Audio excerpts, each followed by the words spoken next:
Dzisiaj bardzo interesujący temat. Otóż można stworzyć biznes i go sprzedać, nie trzeba go rozwijać i przekazywać pokoleniom. Dzisiaj moim gościem jest Dagmara Strzembicka, menadżer funduszu inwestycyjnego. Dagmara nam opowie, słuchajcie dziewczyny, jak stworzyć biznes, żeby go sprzedać, o czym pamiętać i co jest ważne w takim procesie przygotowania takiego biznesu. Dagmara, twoja kolej, opowiadaj. Kochana, co jest ważne? Od samego początku trzeba myśleć o swoim biznesie jako produkcie do sprzedania. Jak w każdym procesie sprzedażowym, gdzie zastanawiamy się, kto i dlaczego ma go kupić. Tak? Jeżeli tworzymy coś nie dla siebie, tylko dla kogoś, to trzeba się zastanowić dla kogo. Czyli myślimy o tym, jaką wartość będziemy komuś proponować i od początku myślimy o tym, kto, jakie konkretnie firmy mogą dany biznes kupić. W przypadku takich konceptów szykowanych pod sprzedaż, najprawdopodobniej mówimy o tak zwanym inwestorze branżowym, tak? Czyli o kimś, o jakiejś firmie, korporacji, która funkcjonuje w danym sektorze. Czyli w zasadzie to musimy go potraktować, tego naszego inwestora branżowego, jak go żeś nazwała, jako naszego klienta. Czyli musimy wiedzieć, czego on potrzebuje, jakie wartości oferujemy tym swoim przedsiębiorstwem dla niego, tak? Są takie trzy podstawowe elementy, które mogą zainteresować inwestorów branżowych. Jeden to jest takie zwane IP, czyli własność intelektualna, czyli najprościej mówiąc patenty, tak? Okay. Wszystko to, co można chronić, co jest nowością, tak? I na co można mieć wyłączność i co ewentualnie można licencjonować, tak? Czy to jest taki przykład? Rzecz.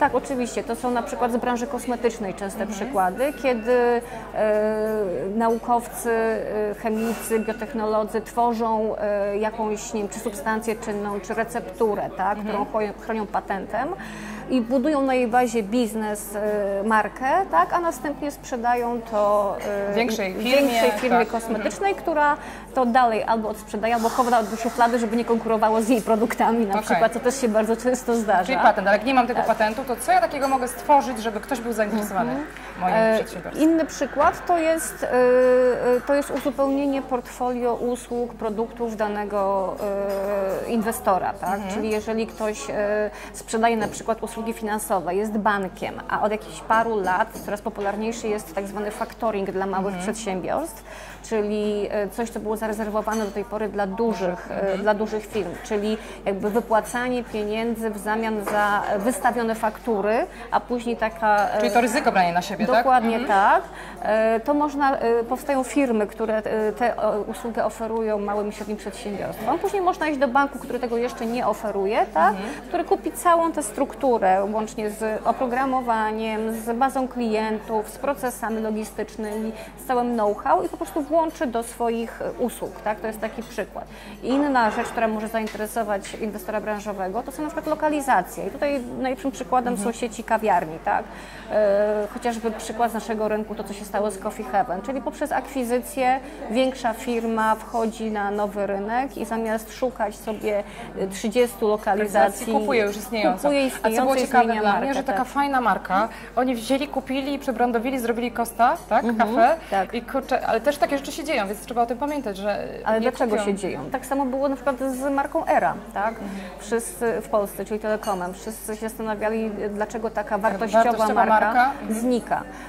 Są dwa główne powody. Pierwszy to jest zwiększanie wartości tej macierzystej marki, tak? Bo czym więcej lokalizacji albo czym więcej klientów Telekomu, tym większa wartość marki macierzystej dla kupującego. To jest pierwsza rzecz. A druga rzecz jest taka, że to koszty marketingu. Utrzymywanie dwóch brandów, tak? W innych krajach Costa, w Polsce Coffee Heaven. To są dwa osobne koszty marketingu. Ale to nie ma takich case'ów na rynku, przykładów, że jednak firmy decydują się, że jednak na rynku lokalnym będą trzymały pod innym brandem.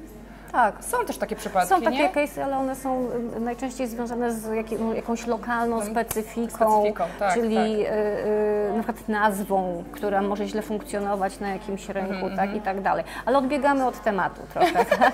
Bo tu mówimy teraz o wielkich akwizycjach na grube miliardy. No wiesz, nie ograniczajmy się, kochani, nie ograniczajmy się. Mówmy dziewczynom, że można dużo rzeczy robić, pokazujmy im osoby, które już to zrobiły, ale wracając do naszego tematu, mogą kupić lokalizację, mogą kupić bazę klientów, mogą być zainteresowani patentem. Co jeszcze? Mogą być zainteresowani procesami, tak? Czyli są takie firmy, które szukają rozwiązań które usprawnią ich funkcjonowanie albo zmniejszą koszty ich funkcjonowania w jakiś sposób. Masz tak? jakiś przykładzik tutaj?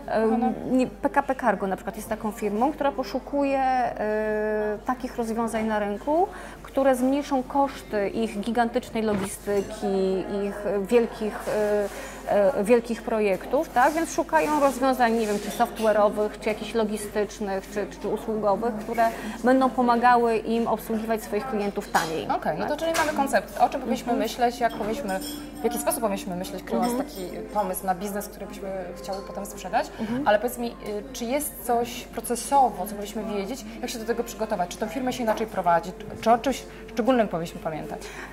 Inaczej jej się nie prowadzi, natomiast trzeba ją prowadzić wzorowo po prostu, tak? Ponieważ jest coś takiego. Ale każdą trzeba prowadzić wzorowo według mnie, wiesz? No tak, ale są takie case'y później na różnych, takie przykłady, kiedy siada sobie przedsiębiorca albo przedsiębiorczyni i mówi, ja to nie miałam biznesplanu, mi nie był do niczego potrzebny. No to są skrajności, my tego tutaj nie uczymy, no właśnie, ale tak, a mi się udało. No, udało się, a nie jesteś świadomym przedsiębiorcą. Dokładnie, natomiast w procesie zakupu, czyli w momencie, kiedy inwestor będzie wykupywał przedsiębiorstwo, jest coś takiego, co się nazywa due diligence i jest badaniem danego podmiotu. Tak? Czyli przychodzi ktoś, składa moje segregatory i mówi, pokaż mi, show me the Cała money. ekipa, nie ktoś, kilku ktośów co najmniej. I są to zazwyczaj finansiści, prawnicy, technolodzy jacyś, czy inżynierowie, czy naukowcy, jeżeli jest właśnie własność intelektualna i tak dalej. I badają kawałek po kawałku całe przedsiębiorstwo. Więc czym jest się lepiej przygotowanym do tego badania od początku, tak, tym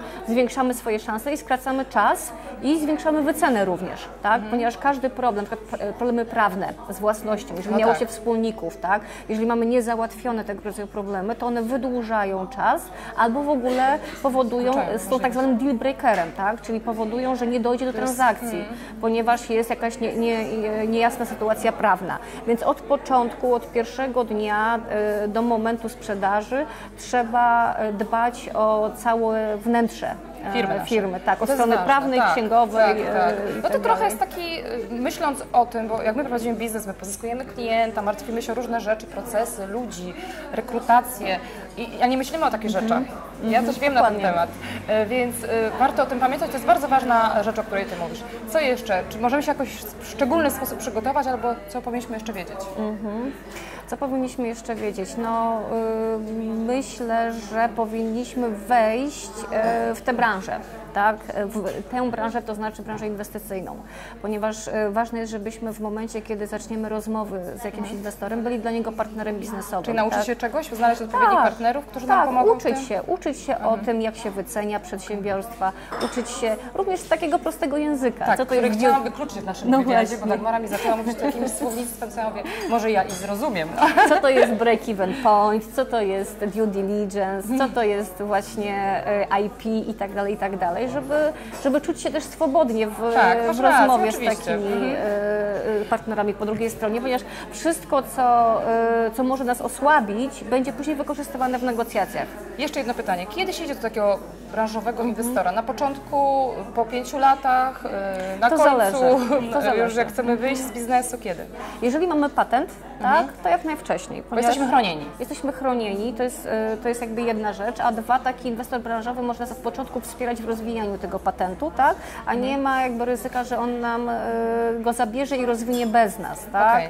Więc jakby to jest sytuacja, w której najwcześniej możemy iść. Jeżeli mamy biznes bazujący na lokalizacjach, to dużo później, kiedy ta ilość lokalizacji już będzie miała taką wartość, żeby inwestorowi nie opłacało się jakby samemu tego robić. Tak samo jest w przypadku innych barier. Tak? Na przykład jeżeli produkujemy jakiś software, to nie ma sensu iść do inwestora branżowego z opisem na kartce, jak to będzie działać i co Ty zyskasz dzięki temu, tylko trzeba zrobić albo jakąś wersję nawet beta, która pokaże nam, jak to działa i czy to ma sens. Albo na przykład jeżeli naszą wartością główną jest baza danych klientów, no to nie idźmy z 100 profilami, tak? Tylko musimy mieć odpowiednią ilość rekordów w tej bazie, żeby to była ta wartość, tak? Więc tutaj trzeba ten moment bardzo, bardzo dobrze wyczuć. Inna rzecz, która może wpłynąć na ten moment, tak, to jest jakiś kamień milowy, tak zwany w rozwoju przedsiębiorstwa, czyli na przykład jeżeli dochodzimy do momentu takiego, że żeby się bardziej rozwinąć potrzebujemy kolejnych, nie wiem, 10 milionów,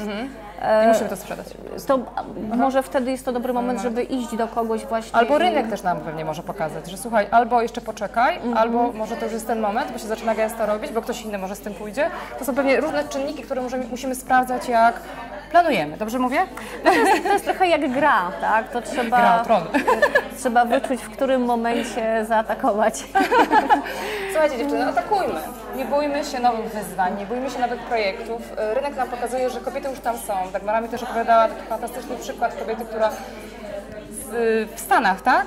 Otworzyła biznes i od początku planowała, że go sprzedała go. Wy też możecie, my możemy. Tylko trzeba umieć wiedzieć, że są takie możliwości, trzeba się do tego przygotować. Tak jak Dagmara powiedziała, trzeba się uczyć. Ja zawsze też powtarzam, trzeba się uczyć. Dziękuję Ci serdecznie. Dziękuję. Kochana, a ja czekam od Was i mówcie mi, że robicie biznesy i sprzedajecie je, bo to jest przyszłość. To na razie, pa.